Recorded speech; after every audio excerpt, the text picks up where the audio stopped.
Hey everybody, it's Jack from Atlantis Water Gardens. Today we're going to talk about how to properly size and install a pondless reservoir.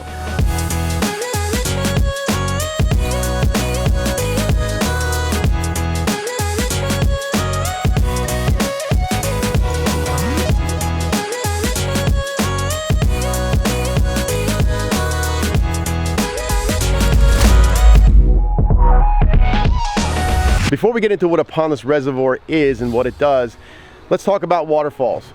So when you think about a traditional waterfall, you're building it onto usually a pond. That's going to be any body of water that you can install a pump into and feed through a pipe up to the top of a slope and have it cascade down, creating a waterfall and maybe even a stream. Now, if you're not looking to have a pond with fish and you just want the sights and sounds of beautiful cascading waterfall, maybe a stream, pondless waterfall might be your option. Today, we're going to talk about how to build the reservoir that's going to be able to feed that waterfall. Now, this is going to be below ground, which means it won't be an exposed body of water like a pond.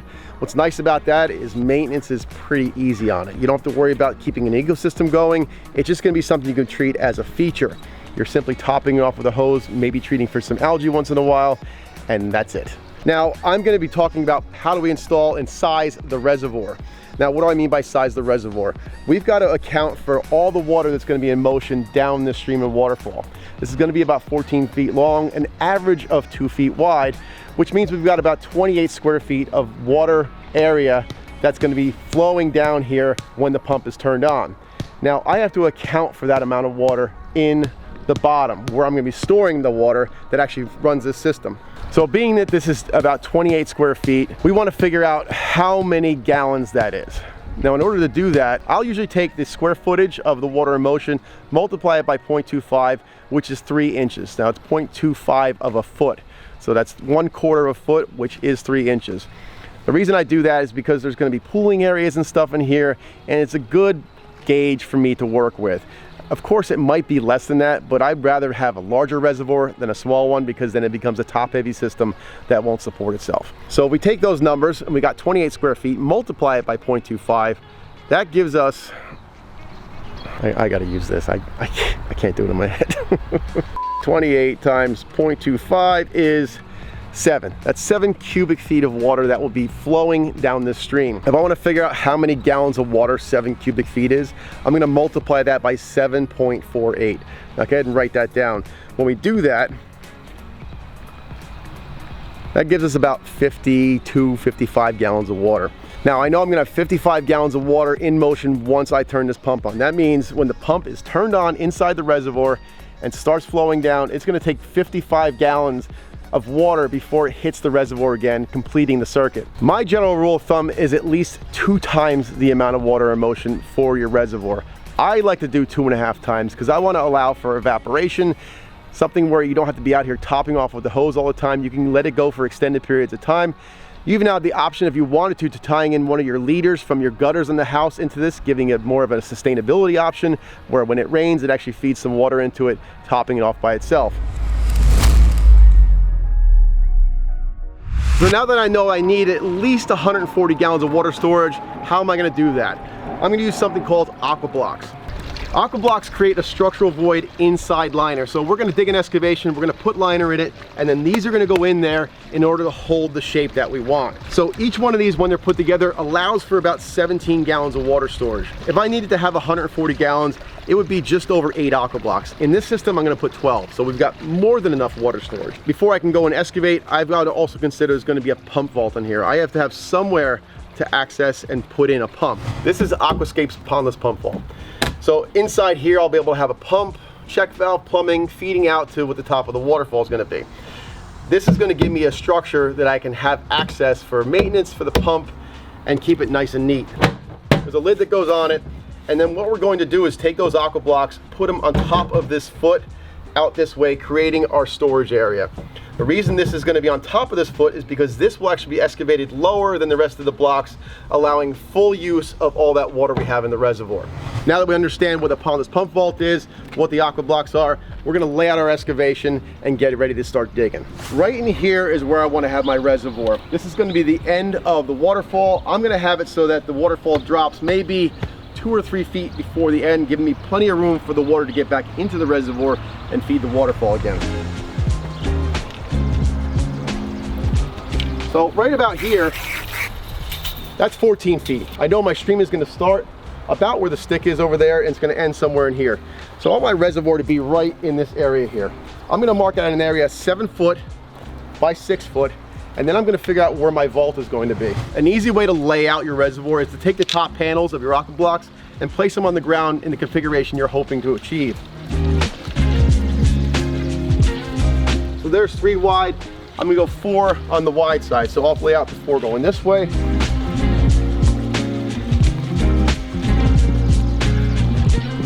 And that's basically the footprint of my reservoir.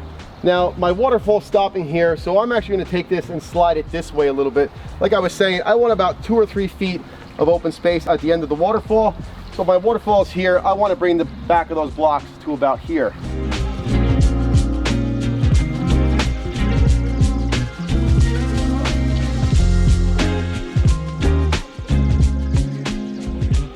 As you can see, here's what the footprint looks like. Now I'm gonna put my pump vault away from the waterfall. I'm thinking I'm gonna go right here in this corner. There's gonna be power installed about 5 feet away from here. That'll be an easy access to get the cord for the pump over to here. So I'm gonna make sure I lay out the area where the vault's going as well as I'm spraying this.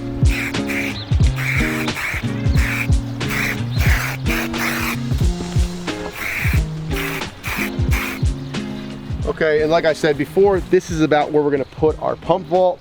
So I'm gonna come out this way.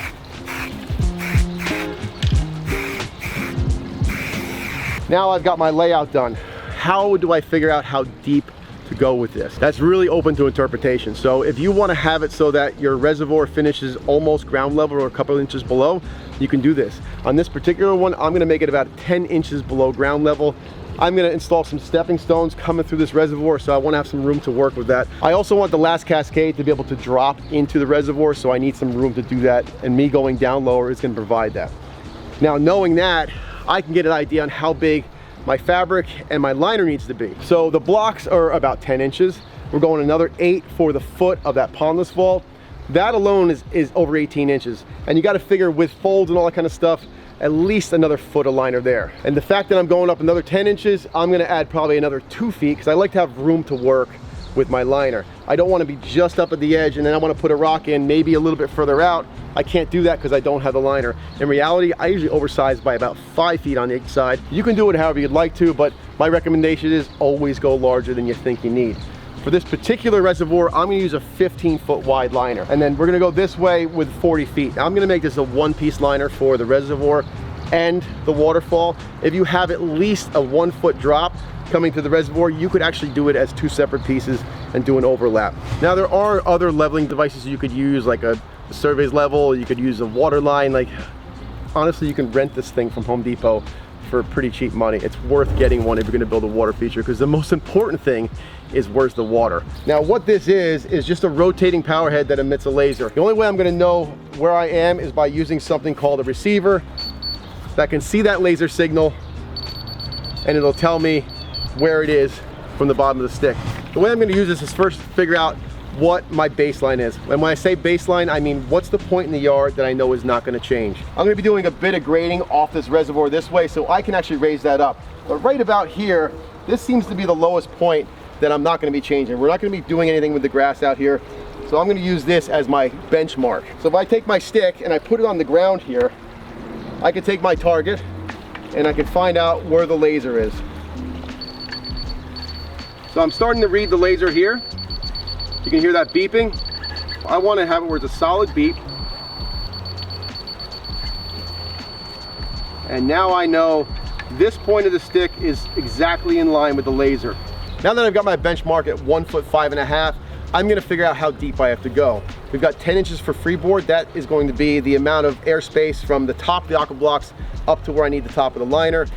And then we've got another 10 inches for the block. So that's 20 inches I have to go down from this point. In order for me to get that, I'm gonna take my receiver and I'm gonna move it up on the stick 20 inches. Now, I know it's counterintuitive. If you wanna go down, you actually have to go up. What that means is this has to measure down to hit the bottom, and that receiver's gotta stay in the same plane to hit the laser. So by me moving this up 20 inches, when I go down, I do my excavation, and I go to check it, it should be right on the money because it's actually down in the hole, but the target stays in the same place. So 20 inches from 1 foot 5.5 is 3 foot 1.5. I'll set my stick and I'm ready to start digging.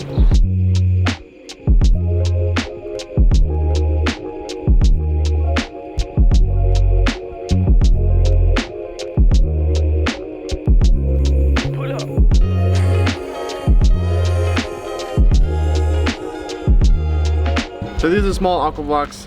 There's 2 of the big panels and 4 small panels, and you got 2 of the side panels. So you start on the edge of the large panel. There's 4 holes with the little nubs. You can put it in with the mallet.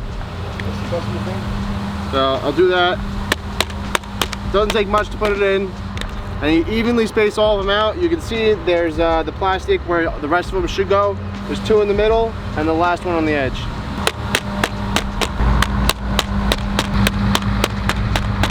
Okay, these are all in. I'm gonna take my other big panel, put that one on top. You line it up with all the nubs, and you gotta be careful not to just go smacking away at it because you'll break off the little nubs on the small panels.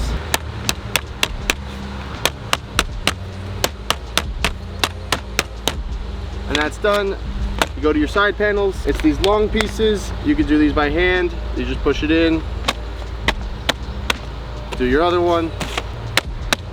And that's a small aqua block. If you look right there, that is the pile of rocks that came out of this hole. And if you'll notice, our pump vault is no longer off to the side. We actually hit ledge rock. Ledge rock is part of the earth. You're not digging it out unless you got a jackhammer, and we don't want to do that. Luckily, we found a soft spot here next to it. We were able to get the hole for our vault in there. Colby's just finishing up the bottom right now, cleaning everything up. We're gonna go over this with a fine-tooth comb, make sure there's no rocks in there before we go ahead and put our fabric and liner in. Now, a project like this could easily become much larger when you start to hit stuff like this. Imagine hand digging and you run into a rock like this. So if it's possible to use a machine, I mean, that's what I always prefer. Our next move is going to be installing our fabric. We use like a heavy non-woven fabric that goes in the hole. That is strictly to protect the liner. We want to make sure that there's anything in there. Once you put weight on this with the aqua blocks and water and rocks on top of it, if there was something down there that could push through, that could be catastrophic for a reservoir.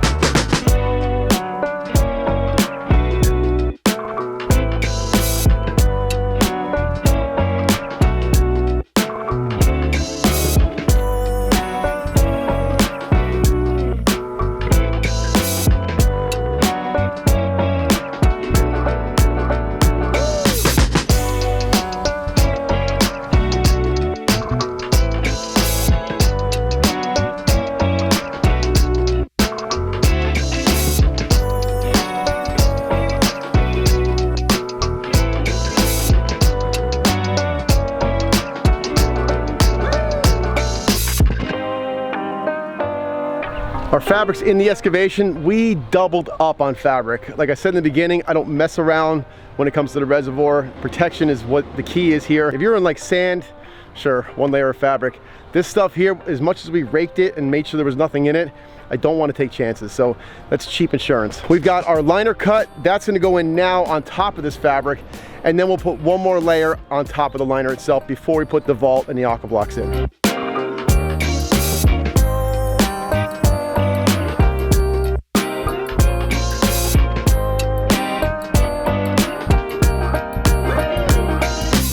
Our fabric layer is on top. You got to tuck all your corners in real good, especially in the depression where the pump vault's going to sit. Make sure there's nothing taut. You don't want things stretched out. You want it all folded down inside the corners. This way it's not going to put any pressure on it. Now that this is in, first thing we'll do is we'll take our pump vault, which is right here. We've gone ahead and put an extension on this. We know it's going to be deep inside this hole because we're going down an extra 10 inches, so the extension is necessary. That brings it up about another foot, which gives us plenty of room to work with. So that'll go in the depression right where Colby's standing, followed by all the aqua blocks.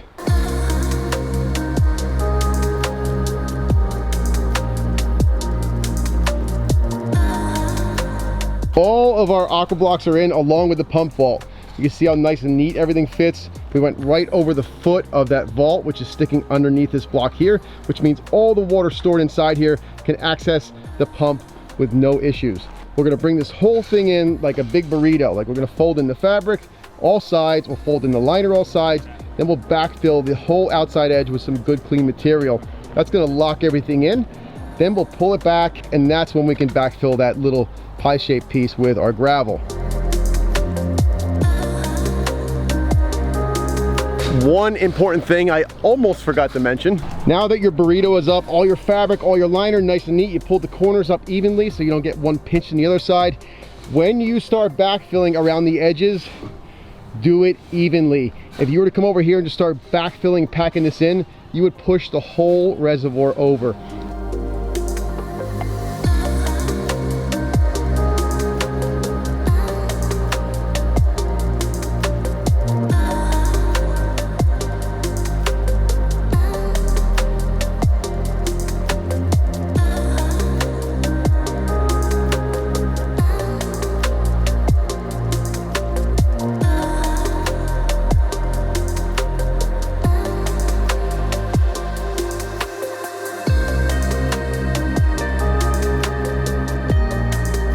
There you have it. Our basin is backfilled. Everything's nice and tight. Now this is what gives it its rigidity and it makes it structural. This little void right here, we're gonna fill that up with some river stone. We wanna use something that's smooth, that's not gonna cause any damage, so we'll fill that up with river stone right up to the top of the block, and then our reservoir is in and ready to go. Now we're ready to start installing our pump, our plumbing, and then build a waterfall and stream. Hopefully you guys got something out of this. If you're building a reservoir, just follow all those steps, take the precautions, especially with the fabric. Make sure your excavation is super clean, and it should go together pretty easy for you.